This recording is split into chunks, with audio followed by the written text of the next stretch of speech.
Hello दोस्तों, स्वागत है आपका हमारे YouTube channel NEET bio science पर। दोस्तों, आज का हमारा लाइफ साइंस का एक छोटा सा टॉपिक है agrobacterium commonly gram negative.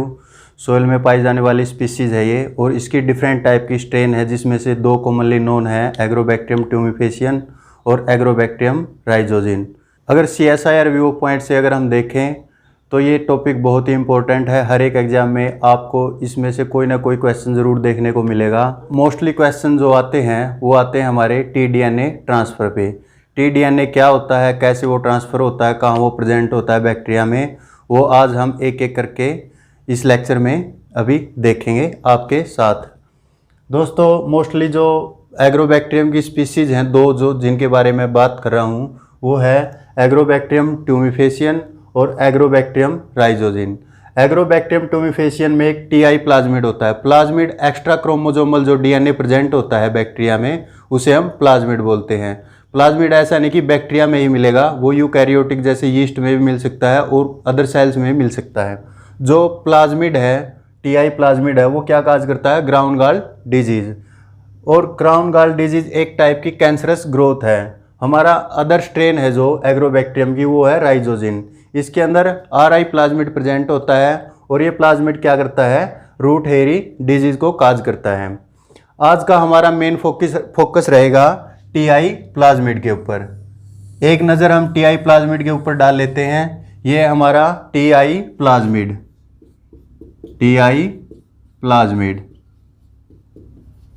TI plasmid में डिफरेंट रीजन है। उनमें से जो मोस्ट कॉमन एक है tDNA में इंक्लूड है लेफ्ट बॉर्डर LB से रिप्रेजेंट किया है, और सेकंड है जो राइट बॉर्डर RB से रिप्रेजेंट किया है। जो ट्रांसफ़र होता है और जो मेनली क्राउन गाल डिजीज़ को कोज करने वाला होता है, वो सारी जीन प्रेजेंट कहाँ पे होती है, tDNA पे। tDNA पे डिफरेंट टाइप की जीन प्रेजेंट होती है, जैसे जो प्लांट फाइटो हार्मोन होते हैं, साइटोकाइनिन, ऑक्सिन और डिफरेंट टाइप के ओपाइन सिंथेसिस जीन यहाँ पे tDNA पे प्रेजेंट होती है।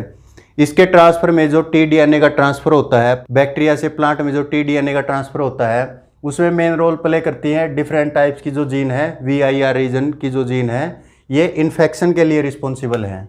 किस चीज़ के लिए रिस्पॉन्सिबल है, इन्फेक्शन। जो प्लांट में इन्फेक्शन होता है इसका, उसके लिए रिस्पॉन्सिबल कौन है, VIR रीजन की जो जीन होती हैं वो रिस्पॉन्सिबल है। उससे अलग इसमें एक ओरी साइट प्रेजेंट होती है। ओरी होती है ओरिजिन ऑफ रेप्लिकेशन।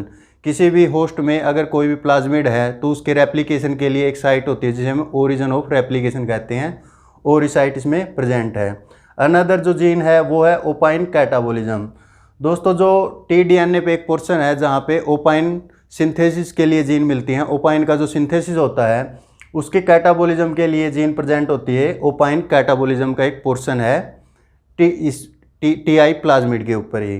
जो ओपाइन, जितने भी ओपाइन है, ओपाइन का काम क्या है, ये बैक्टीरिया को as a nitrogen source bacteria इनको यूज़ करता है।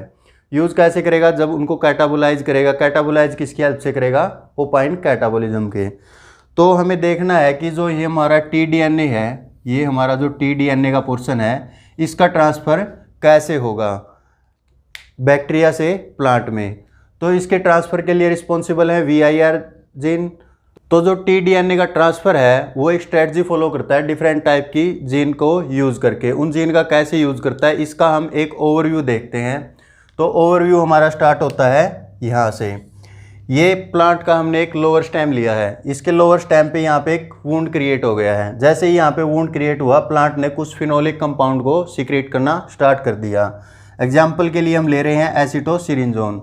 जैसे ही प्लांट ने फिनोलिक कंपाउंड सीक्रेट करना शुरू किया, वहाँ पे सोइल में कुछ एग्रोबैक्टीरिया प्रेजेंट थे। यहाँ पे क्या थे, एग्रोबैक्टीरियम प्रेजेंट थे, और उन्होंने इस फिनोलिक कंपाउंड को क्या किया, सेंस किया। जैसे ही इसने सेंस किया, यहाँ पे इसका जो VIR ओपेरोन है, VIR ओपेरोन, ये क्या हो गया, एक्टिवेट हो गया। जैसे ये VIR ओपेरोन एक्टिवेट हुआ, डिफरेंट टाइप की जो प्रोसेस है यहाँ पे प्लाज्मिड के अंदर प्रोसेस होती है, और ये जो प्लाज्मिड है यहाँ से अलग हो जाता है सिंगल स्ट्रैंडेड, और हम इसे क्या बोलेंगे, T स्ट्रैंड। अब ये tDNA का पोर्शन था, तो अब हम इसे बोलेंगे T स्ट्रैंड। और एक T4 टाइप सिक्रेटरी सिस्टम होता है जो बैक्टीरियल कंजुगेशन में नॉर्मली हमें देखने को मिलता है। उसकी हेल्प से ये बैक्टीरिया से प्लांट सेल में एंट्री करता है और न्यूक्लियस में जाता है। और जो प्लांट का मेन क्रोमोसोम होता है, प्लांट का जो मेन क्रोमोसोम है या मेन डीएनए हम बोल सकते हैं, जो मेन डीएनए है उसके साथ ये अटैच हो जाता है। और अटैच कैसे होता है? Non homologous, non homologous, non homologous attachment होगी। दोस्तों ये एक एग्जाम्पल है, जो बैक्टीरिया का जो एग्जाम्पल है ये है नेचुरल प्लांट जेनेटिक इंजीनियर, क्योंकि ये नेचुरली प्लांट को इन्फेक्ट करता है अपने टीडीएनए से, जिससे कि और प्रोडक्शन होता है कुछ फाइटो हार्मोन का। एग्जाम्पल के तौर पे साइटोकाइनिन, ऑक्सिन, जो प्लांट ग्रोथ के लिए रिस्पॉन्सिबल होते हैं।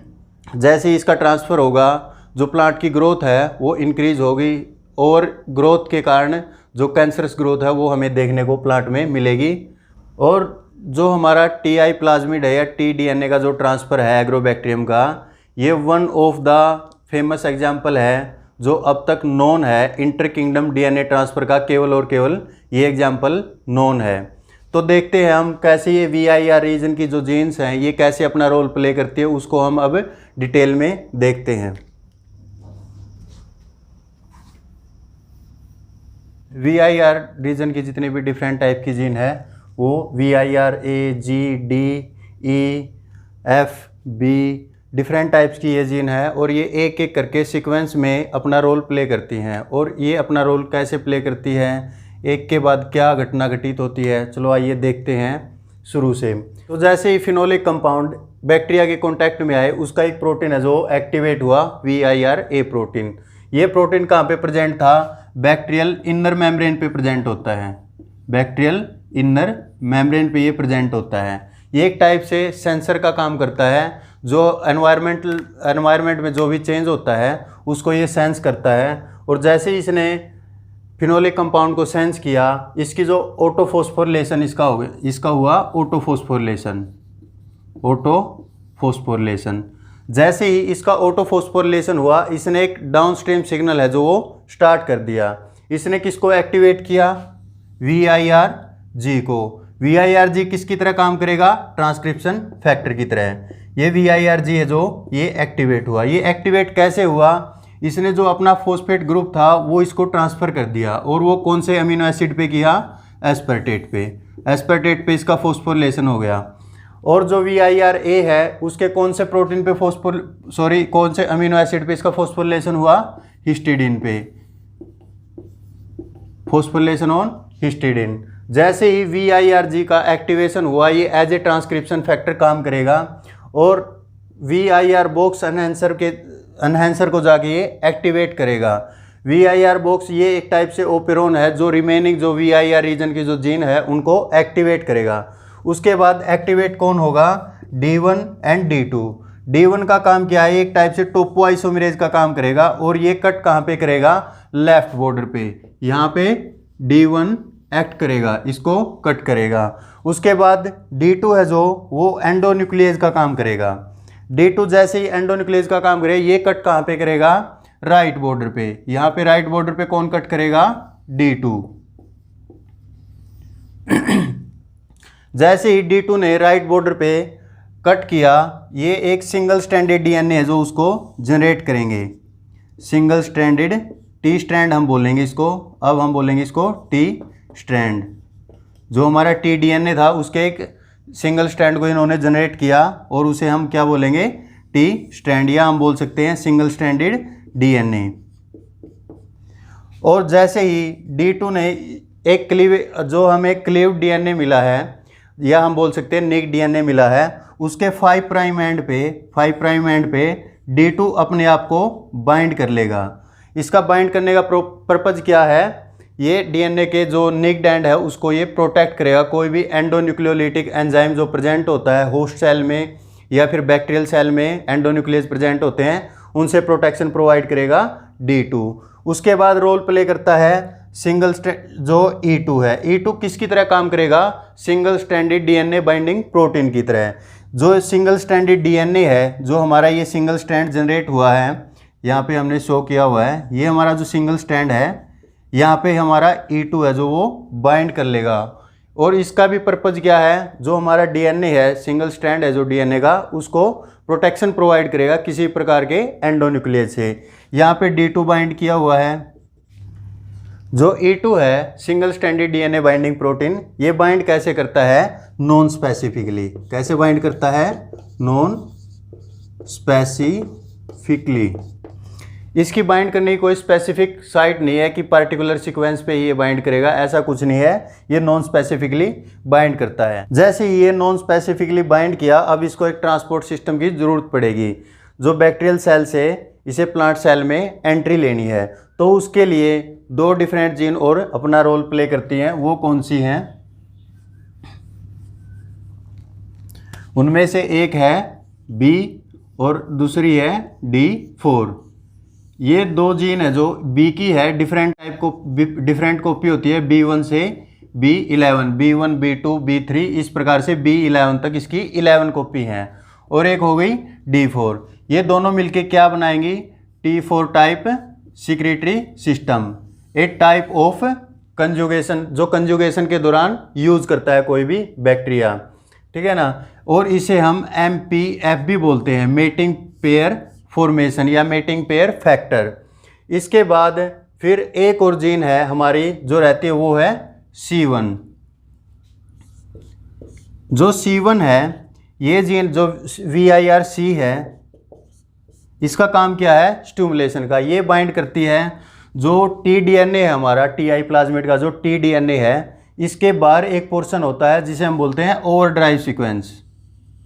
ओवरड्राइव सीक्वेंस, ठीक है ना। इसके साथ बाइंड करता है ये C1 और हमारे जो ट्रांसफ़र है उसको क्या करता है, स्टिमुलेट। ट्रांसफ़र बोल सकते हैं या इन्फेक्शन बोलते हैं, उसको ये स्टिमुलेट करेगा। उसके बाद जो फाइनल जीन है वो है VIRF। ये एक type of F box protein है। ये क्या है, ये F box protein. F box protein, F box protein कौन सा होता है, जो E3 यूबिक्यूटिन लाइगेज जो फैमिली है उसका एक मेंबर है, E3 यूबिक्यूटिन लाइगेज। ये क्या करता है, कोई भी होस्ट की जो प्रोटीन होता है, कोई होस्ट के जो प्रोटीन होते हैं उनके डिग्रेडेशन के लिए रिस्पॉन्सिबल होता है।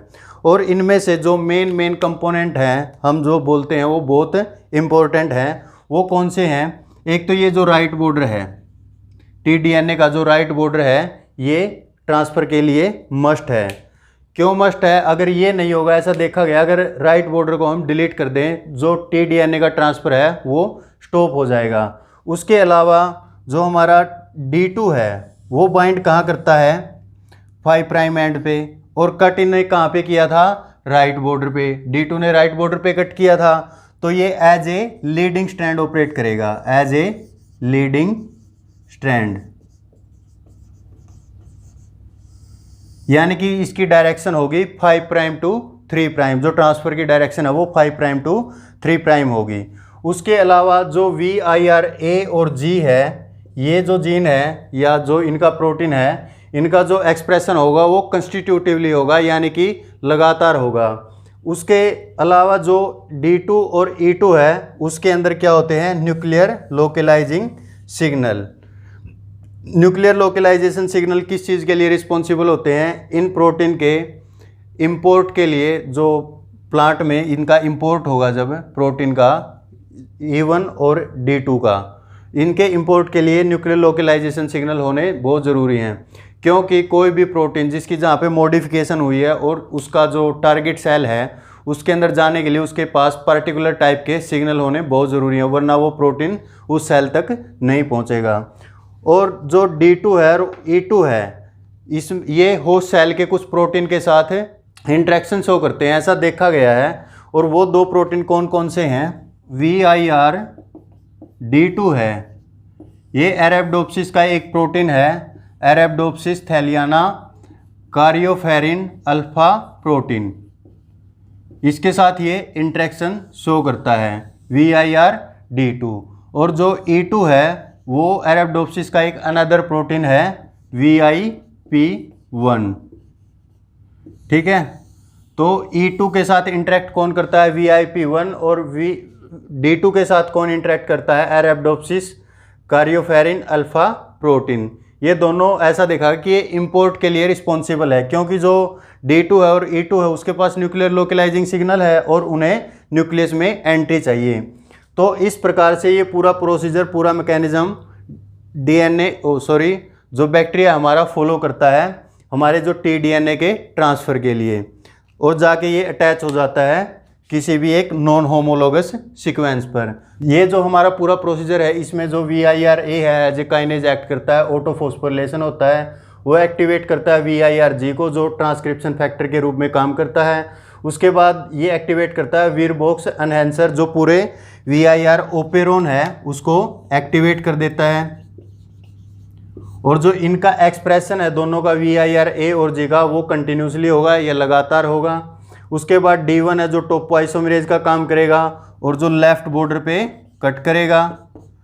उसके आगे है D2 है जो एंडोन्यूक्लियस का काम करेगा और राइट बॉर्डर पे कट करेगा और 5 प्राइम एंड पे बाइंड कर लेगा। 5 प्राइम एंड पे D2 अपने आप को बाइंड करेगा, कोई भी एंडोन्यूक्लियोलिटिक एंजाइम है उससे ही इसकी प्रोटेक्शन करेगा। उसके बाद है E2 single stranded DNA binding protein है, नॉन स्पेसिफिकली ये बाइंड करेगा और इन दोनों के ऊपर न्यूक्लियर लोकलाइजिंग सिग्नल प्रेजेंट होते हैं और ये दोनों डिफरेंट टाइप की जो होस्ट प्रोटीन है उनके साथ ये इंटरेक्ट करते हैं। उसके बाद था हमारा B and D4। ये हमारा क्या काम करता है? T4 टाइप सिक्रेटरी सिस्टम जो है उसको क्रिएट करता है। T4 टाइप सिक्रेटरी सिस्टम की फॉर्मेशन के लिए रिस्पॉन्सिबल है। ये हमारा T4 टाइप सिक्रेटरी सिस्टम है। यहाँ से जो DNA हमारा tDNA जो T स्ट्रैंड है उसका ट्रांसपोर्ट हो रहा है प्लांट सेल में, उसके लिए इस सिस्टम की सिक्रेटरी सिस्टम की हमें रिक्वायरमेंट होती है। उसका रोल प्ले कौन करता है? B and D4। उसके अलावा जो था VIRF, ये F बॉक्स प्रोटीन है, प्रोटियोजोमल डिग्रेडेशन के लिए रिस्पॉन्सिबल है और ये डिग्रेड किसको करता है? इनको VIP1 ऐसा देखा गया है। जो VIRF है वो इनकी डिग्रेडेशन के लिए रिस्पॉन्सिबल है और ये बहुत ज़रूरी है, बहुत इंपॉर्टेंट है। अगर हम इसका जो नॉकडाउन कर दें, इसका फंक्शन स्टॉप कर दें, तो इसका जो DNA का ट्रांसफ़र है वो डिमिनिश हो जाता है, यानी कि कम हो जाता है या स्टॉप हो जाता है। और जो राइट बॉर्डर सीक्वेंस है ये भी मस्ट है ट्रांसफ़र के लिए, ठीक है ना। तो हम इसे बोल सकते हैं कि एब्सोल्युटली चाहिए। और जो ओवरड्राइव सीक्वेंस है ये भी बहुत ज़रूरी है इसके स्टिमुलेशन के लिए। ये इंटरेक्ट किसके साथ करेगा? C1 VIR-C1 के साथ। अब ये तो बात हुई DNA हमारा ट्रांसफ़र हो गया, अब इसका हमारा यूज क्या है? क्योंकि जो बैक्टीरिया है, एग्रोबैक्टीरियम है, ये नेचुरली प्लांट को इन्फेक्ट करता है। नेचुरली इन प्लांट को इन्फेक्ट करता है किसकी हेल्प से? TI प्लाज्मिड की हेल्प से। अब मान लो हमें कोई भी जीन, अपने जीन ऑफ इंटरेस्ट है, उसको किसी प्लांट में इंट्रोड्यूस करना है। उसका पर्पज़ हो सकता है हमारा डिफरेंट टाइप की जो ग्रोथ या टेम्परेचर रेजिस्टेंट हमें प्लांट ग्रो करवाने हैं या हमारी क्रॉप यील्डिंग वैरायटी प्रिपेयर करनी है, उसके लिए हम अपनी जीन ऑफ इंटरेस्ट ट्रांसफ़र कर सकते हैं प्लांट में। उसको ट्रांसफ़र करने के लिए हमें कोई ना कोई वेक्टर की ज़रूरत होती है, तो हम इसको एज ए वेक्टर यूज़ कर सकते हैं। जो TI प्लाज्मिड है उसको हम एज ए वेक्टर यूज़ कर सकते हैं। और जो tDNA का पोर्शन है, tDNA का जो पोर्शन है उस पे cytokinin, auxin, different opine synthesis की जीन प्रेजेंट होती है, वो हमारे किसी यूज़ की नहीं है। तो जो जीन है जो हमारे काम की नहीं है, हम उनको रिमूव कर दें और उनके प्लेस पे हम अपनी जीन ऑफ इंटरेस्ट पुट कर दें या लाइगेट कर दें। तो इस प्रकार से हम इसको अपने बेनिफिट के लिए यूज़ कर सकते हैं। तो उसके लिए हमें इस प्लाज्मिड को एक वेक्टर के फॉर्म में लेके आना पड़ेगा। वेक्टर के फॉर्म में लेके आने के लिए हमें डिफरेंट टाइप्स की मॉडिफिकेशन की ज़रूरत पड़ेगी। तो वो कौन कौन सी मॉडिफिकेशन है और वेक्टर के लिए हमें क्या क्या चीज़ें चाहिए होगी वो हम देखते हैं। और एक ब्रीफ हम लेते हैं कि tDNA पे कौन कौन सी जीन प्रेजेंट होती हैं। जो tDNA हमारा tDNA पे ये डिफरेंट टाइप की जीन प्रेजेंट होती हैं। जो tDNA उस पर डिफरेंट टाइप की जीन होती है। एक होती है AGR जो किसके लिए रिस्पॉन्सिबल है? एग्रोपाइन सिंथेज, एक टाइप का एंजाइम है। ये किस चीज़ के लिए रिस्पॉन्सिबल है? एग्रोपाइन सिंथेसिस के लिए।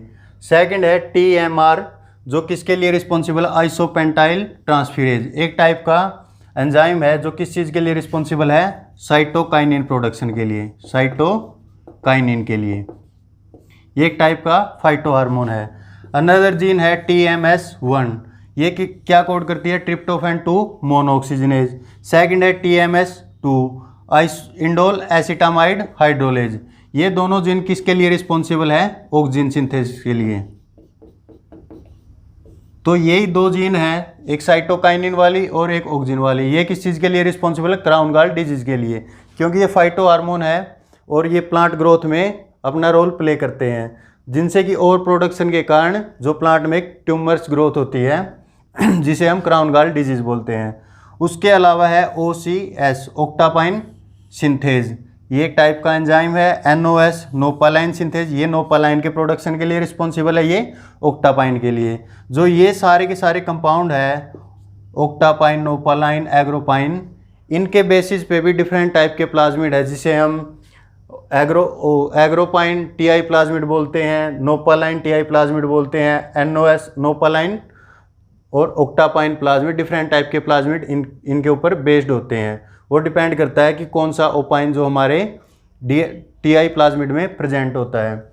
जो ये ओपाइन, जितने भी ओपाइन है, ये मोस्टली कंडेंसेशन प्रोडक्ट होते हैं अमीनो एसिड और कीटो एसिड के, या फिर कोई भी अमीनो एसिड के या शुगर के। तो ओपाइन का यूज़ हम पहले भी डिस्कस कर चुके हैं, ये as a nitrogen source bacteria इनको यूज़ करता है। और इनके कैटाबॉलिज्म के लिए जो जीन प्रेजेंट होते हैं वो TDNA के आउटर पोर्शन पे होती है। जो TI प्लाज्मिड का TDNA से अलग जो पोर्शन होता है, ओपाइन कैटाबॉलिज्म जो पोर्शन होता है, उस पर जो जीन होती हैं वो इसके कैटाबॉलिज्म के लिए रिस्पॉन्सिबल है, जो एज ए नाइट्रोजन सोर्स इनको बैक्टीरिया यूज़ करेगा। अब हम वेक्टर के बारे में थोड़ा सा देख लेते हैं और कैसे हम अपने TI प्लाज्मिड को एज ए वेक्टर यूज़ करेंगे। वेक्टर है, वेक्टर का काम क्या होता है, कोई वेक्टर एक टाइप ऑफ DNA मॉलिक्यूल होता है जो हमारे जीन ऑफ इंटरेस्ट को ट्रांसपोर्ट करता है हमारी पार्टिकुलर सेल में, जो हमारी इंटरेस्टेड सेल होती है। तो वेक्टर के लिए कुछ प्रॉपर्टी हैं, उनमें से कौन सी है, उसका size, restriction site, different ori site और सिलेक्टेबल मार्कर। अब इनका यूज़ क्या है, कैसे यूज़ होता है, वो हम देखते हैं। अगर हम बात करें साइज़ की, जो RDT में हम मोस्टली जो साइज़ यूज़ करते हैं वो करते हैं अबाउट 10 KB। अगर साइज़ छोटा है तो उसको हैंडल करना है जो बहुत ईजी हो जाता है, और उसका मैनिपुलेशन है वो ईजी होता है, क्योंकि जितना लार्ज साइज़ होगा हमारे प्लाज्मिड का, उस पर चांसेस बढ़ेंगे कि डिफरेंट टाइप के एंडोन्यूक्लियस एंजाइम जो प्रेजेंट है वो उसको डिफरेंट साइड से कट कर सकते हैं। अगर हम मान लीजिए हमने कोई भी अपना जीन ऑफ इंटरेस्ट उसमें पुट कर दिया और कोई रिस्ट्रिक्शन साइट उस पर प्रेजेंट है, तो उसको कट कर देगा और हमारी जीन का जो फंक्शन है वो डिस्ट्रॉय हो सकता है।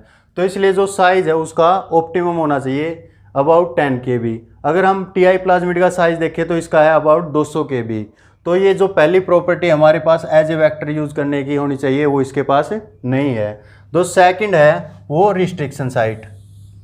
अब रिस्ट्रिक्शन साइट का क्या काम होता है, मान लीजिए ये हमारा TI प्लाज्मिड है, अगर हम यहाँ पे अपनी कोई भी पार्टिकुलर हमारी जीन ऑफ इंटरेस्ट, कोई भी जीन ऑफ इंटरेस्ट अगर हमें यहाँ पे लाइगेट करनी है, यानी कि यहाँ पे अटैच करनी है, तो उसके लिए हमें पार्टिकुलर रिस्ट्रिक्शन साइट की ज़रूरत होगी, क्योंकि जो हमारी ये जीन है इस पे जो भी एंजाइम, जो भी रिस्ट्रिक्शन एंजाइम यहाँ पे इसको कट करेगा, वही पार्टिकुलर एंजाइम इस प्लाज्मिड को भी कट करना चाहिए, तभी हम अपनी जीन को यहाँ पे लाइगेट कर सकते हैं, वरना नहीं कर सकते। तो इसलिए हमें रिस्ट्रिक्शन साइट की ज़रूरत होती है हमारे जीन ऑफ इंटरेस्ट को लाइगेट करने के लिए, और इसी को हम क्लोनिंग साइट भी बोल सकते हैं। क्या बोल सकते हैं, क्लोनिंग साइट, जहाँ पे हम अपनी जीन को क्लोन करते हैं। तो जो अगर हम रिस्ट्रिक्शन साइट की बात करें, वो भी हमारे प्लाज्मिड में जो है TI प्लाज्मिड वो है एब्सेंट है, यहाँ पे कोई रिस्ट्रिक्शन साइट प्रेजेंट नहीं है। अगर हम डिफरेंट ओरी की बात करें, ओरिजिन ऑफ रेप्लिकेशन, इसके बारे में हमने बात भी की थी। पर्टिकुलर होस्ट में, जिस होस्ट में हमें प्लाज्मिड प्रेजेंट होता है उसके होस्ट में पर्टिकुलर टाइप की ओरी भी होनी चाहिए, ओरिजिन ऑफ रेप्लिकेशन भी होना चाहिए, वरना हमारा जो प्लाज्मिड है वो रेप्लिकेट नहीं करेगा। अगर प्लाज्मिड रेप्लिकेट नहीं करेगा, जो हमारी जीन ऑफ इंटरेस्ट है उसकी कॉपी नहीं बनेगी, जो हमारे किसी काम का नहीं होगा। इसलिए डिफरेंट ओरिसाइट होनी चाहिए। जैसे कि अब ये एग्रोबैक्टीरियम में काम करता है, अगर हमें इसे ई कोलाई में यूज़ करना है, इसको हम ई कोलाई में ट्रांसफ़र करेंगे। तो ई कोलाई के लिए हम एक सीक्वेंस डीएनए की पुट करेंगे इसके अंदर, और वो ई कोलाई के लिए ओरी का काम करेगी, ओरिजिन ऑफ रेप्लिकेशन का काम करेगा, ताकि हमारा जो टीआई प्लाज्मिड है वो रेप्लिकेट कर सके। उससे अलग हम बात करते हैं सिलेक्टेबल मार्कर की। ये बहुत इम्पोर्टेंट है। मान लीजिए हमारे पास ये कोई भी प्लाज्मिड है, इस प्लाज्मिड में हमने एक जीन ऑफ इंटरेस्ट है जो वो लाइगेट कर दिया। अब ये लाइगेट तो कर दिया हमने, अब हमें पता कैसे चलेगा कि जब हमारा जीन ऑफ इंटरेस्ट है वो इसके अंदर लाइगेट हो चुका है। उसके लिए हम यूज़ करते हैं सिलेक्टेबल मार्कर, ताकि हम इसको सिलेक्ट कर सकें जो हमारे रिकॉम्बिनेंट प्लाज्मिड है वो कौन सा है। उसके लिए हम बेसिक्स आइडिया यूज़ करते हैं। मान लीजिए हमारे पास ये अलग जीन है, ये हमारे पास एक लैक जेड ये जीन प्रेजेंट है यहाँ पे, और यहीं पे हमने एक रिस्ट्रिक्शन साइट क्रिएट की हुई है, रिस्ट्रिक्शन साइट। तो हमने अपना जीन ऑफ इंटरेस्ट है वो यहाँ पे लाइगेट करवा दिया। जैसे ही वो लाइगेट हुआ, हमारा जीन ऑफ इंटरेस्ट है जो वो यहाँ पे लाइगेट हो गया। जैसे ही वो लाइगेट हुआ, जो लैक जेड जीन थी उसका फंक्शन क्या हुआ, इंटरप्ट हो गया, कोई फंक्शन शो नहीं करेगा। अब जो ये प्लाज्मिड जो कंपाउंड या जो भी प्रोडक्ट पहले दे रहा था, लैक जेड जीन वाला जो प्रोडक्ट दे रहा था, अब वो ये नहीं देगा। तो हमें यहाँ से क्या आइडिया मिलेगा कि जो हमारे जीन ऑफ इंटरेस्ट है वो सही जगह पे अटैच हो गई है, लाइगेट हो गई है। उसके अलावा अब हमें इसको पार्टिकुलर सेल में या होस्ट में हम बोल सकते हैं, हमें इसको प्रोसीड करना फर्दर। अब हमें क्या पता कैसे चलेगा कि अब ये हमारे होस्ट में या जो सेल हमें रिक्वायर्ड थी, जिसका प्रोडक्शन, जिसके अंदर हमें जीन ऑफ इंटरेस्ट एक्चुअल में सेंड करनी थी, ये तो हमने रिकॉम्बिनेट किया, वेक्टर से अटैच किया अब तक हमारी जीन। अब हमें ये अपने होस्ट में, जैसे कि हम यहाँ पे ले लेते हैं प्लांट में ही, मान लीजिए हमें कोई जीन ट्रांसफ़र करनी है, तो हम इसको किसी प्लांट सेल में जब हम ट्रांसफ़र करेंगे, कोई भी मीडियम या टिश्यू कल्चर में हम यहाँ पे एक मीडियम लेंगे और इस सेल को हम ट्रांसफ़र करेंगे, ग्रो करवाएंगे, तब हमें पता कैसे चलेगा कि जो हमारी जीन है वो इसमें भी आ चुकी है। उसके लिए हम एक और स्ट्रेटजी यूज़ करते हैं, एक डिफरेंट टाइप का मार्कर यूज़ करते हैं। मान लीजिए हमें यहाँ यूज़ कर लिया कैनामाइसिन रेजिस्टेंट, यहाँ पे हमने इसमें एक जीन और पुट कर दी, कैनामाइसिन रेजिस्टेंट जीन और पुट कर दिए इस वेक्टर में। अब क्या होगा, जैसे भी हम इसको किसी भी न्यूट्रिशन में डालेंगे, कोई भी मीडियम में डालेंगे जहाँ पे कैनामाइसिन एंटीबायोटिक है जो प्रेजेंट होगी, अब हमने इसे होस्ट में सेंड कर दिया है इस प्लाज्मिड को, और वो जो सेल जिनमें ये सेंड किया है वो डिफरेंट टाइप की सेल ये हैं, कुछ सेल ये हैं। अब ये तो है जो ट्रांसफॉर्म सेल हैं, ये है नॉन ट्रांसफॉर्म कि मतलब ट्रांसफॉर्म कौन सी हैं, जिसमें हमारा जो जीन ऑफ इंटरेस्ट है वो इंट्रोड्यूस हो चुका है जिन सेल में। कुछ सेल ऐसी हैं जिनमें जो हमारा जीन ऑफ इंटरेस्ट है वो इंट्रोड्यूस नहीं हुआ। अब जो ये मीडियम था इसमें क्या प्रेजेंट है, kanamycin, A type of antibiotic, kanamycin. अब सेल ग्रो कौन सी करेंगी, जहाँ जिसके पास कैनामाइसिन रेजिस्टेंट जीन है, जो इसको रेजिस्टेंट करता है, उसकी जिसके पास ये जीन है वो ही यहाँ पे ग्रो करेगा, वरना जो रिमेनिंग सेल हैं वो ग्रो नहीं करेंगी। तो हमें यहाँ से पता चलेगा जो हमारी जो ये सेल हैं इनके पास हमारा जीन ऑफ इंटरेस्ट है। तो इस प्रकार से सिलेक्टेबल मार्कर है जो रोल प्ले करता है किसी भी प्लाज्मिडिया जीन के सिलेक्शन के लिए कि हमारी जो जीन है वो हमारे होस्ट में जा चुकी है। तो सिलेक्टेबल मार्कर के रूप में हम कुछ एक मार्कर यूज़ करते हैं, डिफरेंट टाइप की जो मोस्टली कॉमनली यूज़ करते हैं हम। कोई भी रेजिस्टेंट जीन हम करते हैं, या जैसे लैक जेड जीन को हम यूज़ कर लेते हैं। और एक फेमस एग्जांपल है GFP, ग्रीन फ्लोरेसेंट प्रोटीन।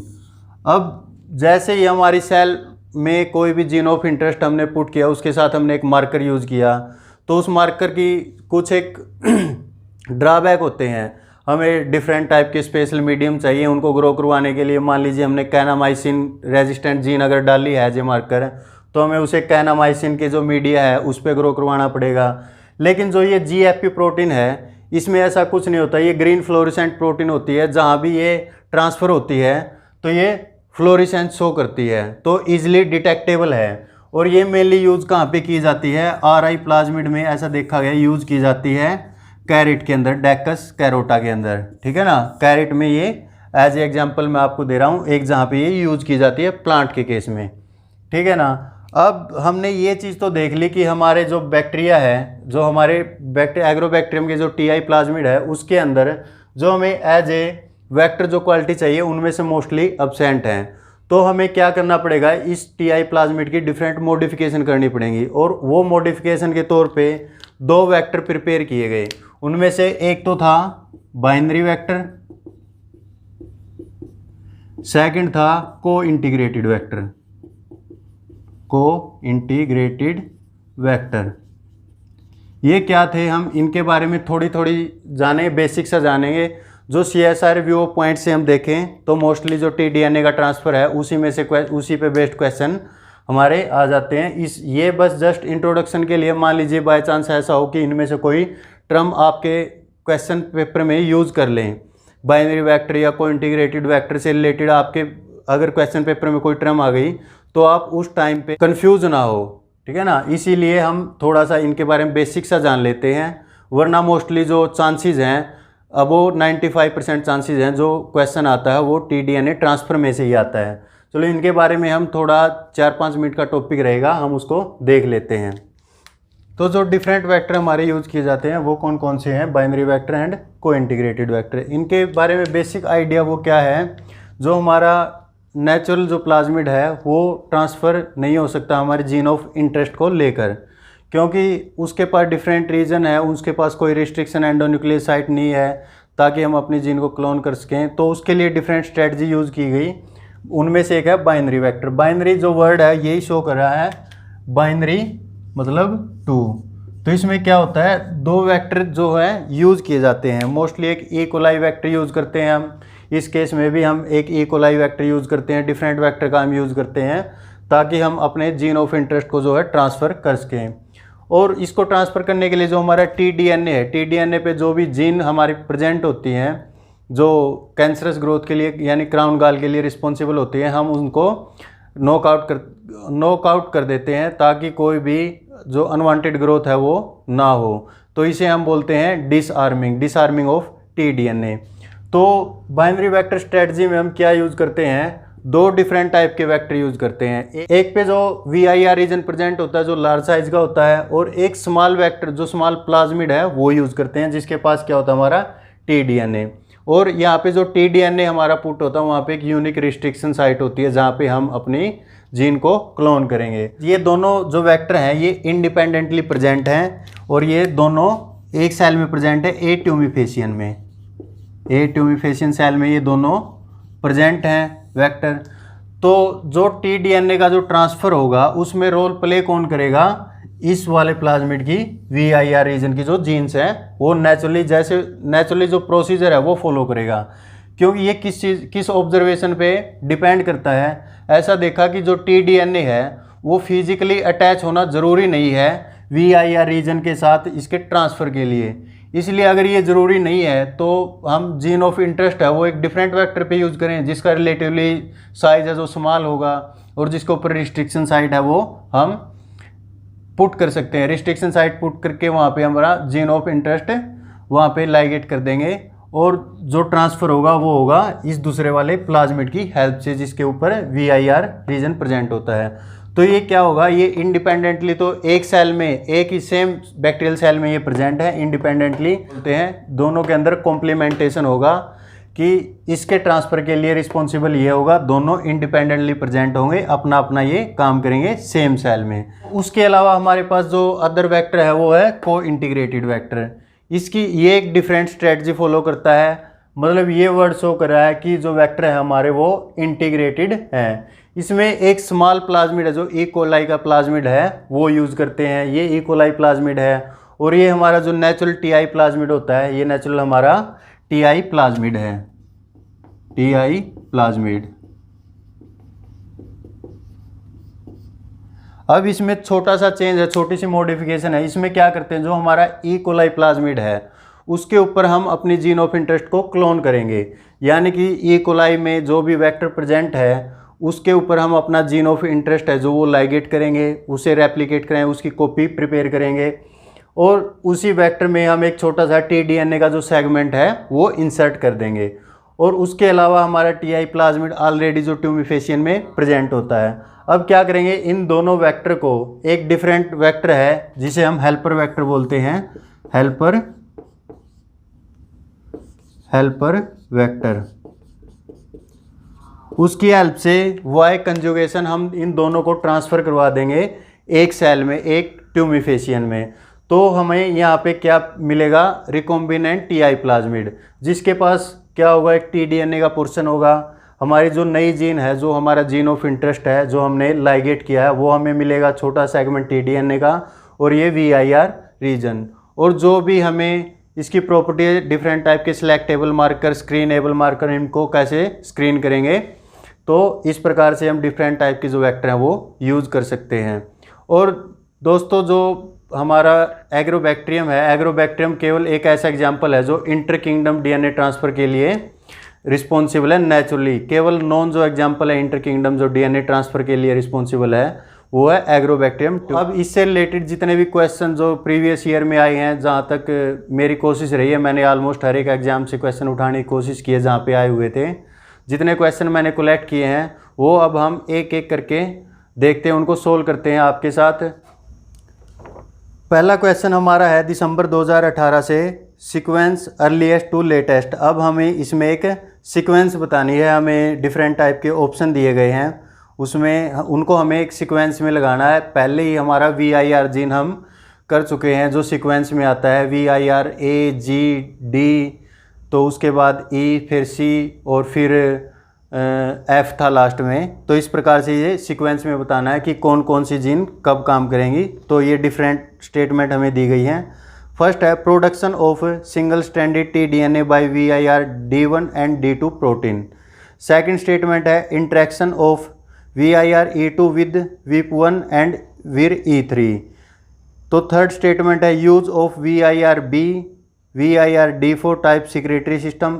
और नेक्स्ट है जो डी स्टेटमेंट है activation of VIR A and G complex. तो दोस्तों हमने स्टार्टिंग में ही देखा था, जो सबसे पहले फिनोलिक कंपाउंड जो भी सिक्रेट होते हैं वो एक्टिवेट करते हैं वीआईआर A और G को। तो हमारा ऑप्शन लास्ट वाला देखो आप, इसमें ऑप्शन दिया हुआ है डी, स्टार्टिंग में ही डी ऑप्शन है जो एक ही लास्ट ऑप्शन में दिया हुआ है DACB, जो इसकी सीक्वेंस होगी DACB। नेक्स्ट क्वेश्चन है हमारा, इसमें भी ये जून 2018 से है, इसमें भी हमें करेक्ट स्टेटमेंट ही बतानी है। जो फर्स्ट स्टेटमेंट है TDNA transfer occur from left border to right border. हमने देखा था जो हमारा D2 है वो कट करता है राइट बॉर्डर पे और 5 प्राइम जो निक्ड एंड होता है उसके ऊपर वो बाइंड करता है, और जो ट्रांसफ़र होता है वो as a leading strand role play करता है। इसलिए ये स्टेटमेंट रॉन्ग है, क्योंकि हमारा जो ट्रांसफ़र होता है वो राइट बॉर्डर से लेफ्ट बॉर्डर की तरफ होता है। जो सेकंड ऑप्शन है the GFP reporter gene can never be used for selection of transgenic plant. ये स्टेटमेंट भी हमारी गलत है। क्यों गलत है? क्योंकि हमने अभी देखा जो RI प्लाज्मिड है उसमें GFP प्रोटीन, इन डेक्स कैरोटा यानी कैरेट में हमने देखा था वो GFP प्रोटीन जो हम एज ए सिलेक्टेबल मार्कर जो यूज़ करते हैं सिलेक्शन के लिए। जो थर्ड ऑप्शन है हमारा transformation frequency will decrease on over expression of VIR gene. अब दोस्तों ये ऑप्शन भी मेरे अकॉर्डिंग गलत है, क्योंकि जो VIR ओपेरोन है, जो VIR G जीन है वो as a transcription factor act करता है और उन सभी जीन को एक्टिवेट करता है, और जितना उनका एक्टिवेशन होगा जो ट्रांसफॉर्मेशन की फ्रीक्वेंसी है वो इंक्रीज होगी। और इसमें जो फोर्थ ऑप्शन है वो कौन सा है, host plant gene play an important role in influencing transformation frequency.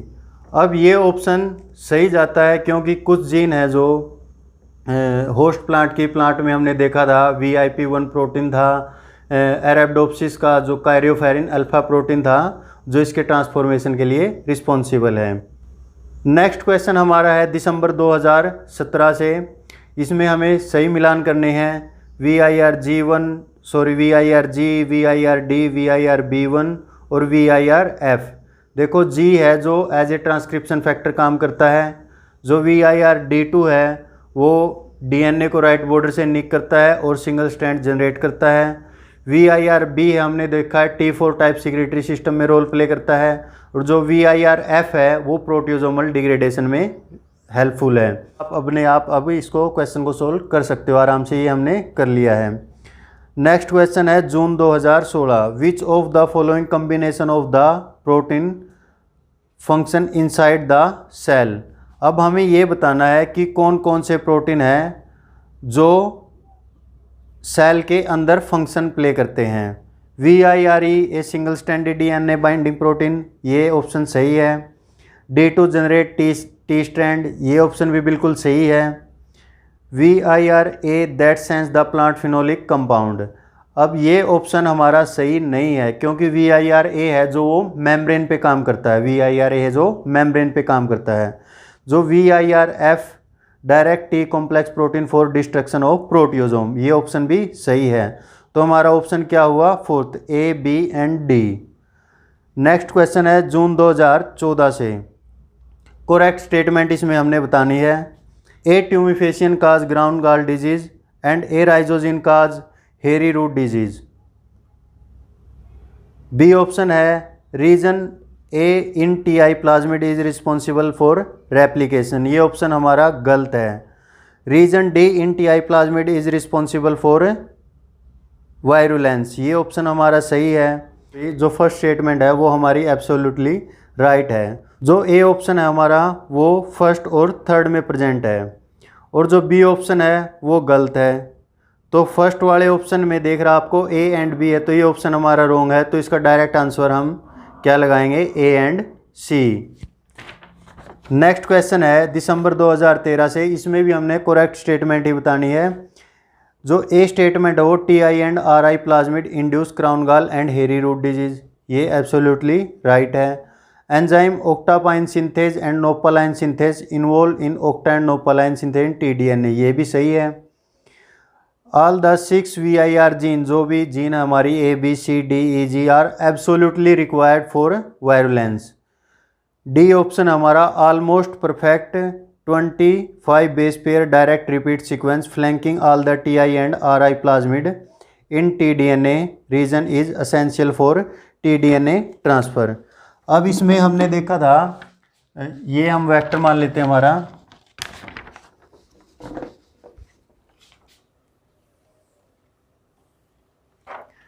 जो हमारा TI प्लाज्मिड है उसमें ये एक राइट बॉर्डर है था और ये लेफ्ट बॉर्डर था। यहाँ पे हमारा जो TDNA जो प्रेजेंट था, यहाँ पे VIR रीजन है ये, ठीक है ना।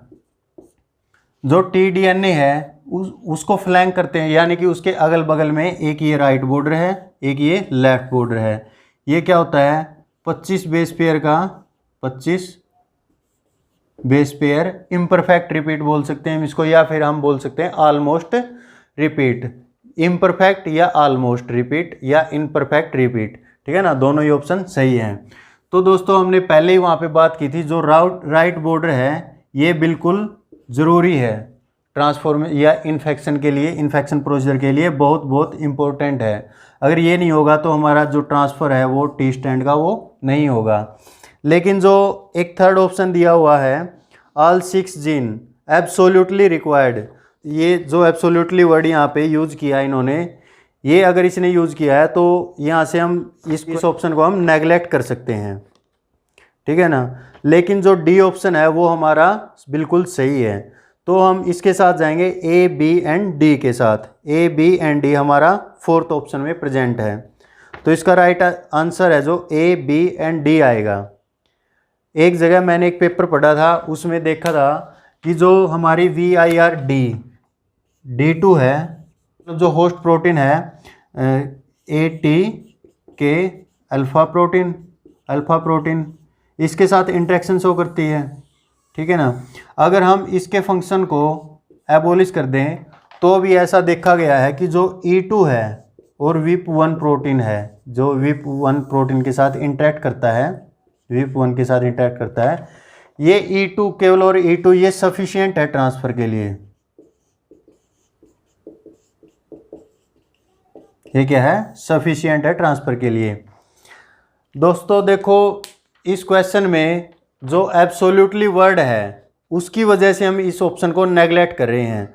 ऐसा नहीं है कि डी का कोई रोल प्ले नहीं करता है, डी हमारा जो है मोस्ट इम्पोर्टेंट रोल प्ले करती है, क्योंकि ये डीएनए को कट करती है, टी स्ट्रैंड जनरेट करती है। लेकिन सिर्फ और सिर्फ इसमें एक एब्सोल्युटली वर्ड यूज किया हुआ है, क्योंकि ये चाहिए ही चाहिए, इसलिए हमें इस ऑप्शन को नेगलेक्ट करना पड़ेगा।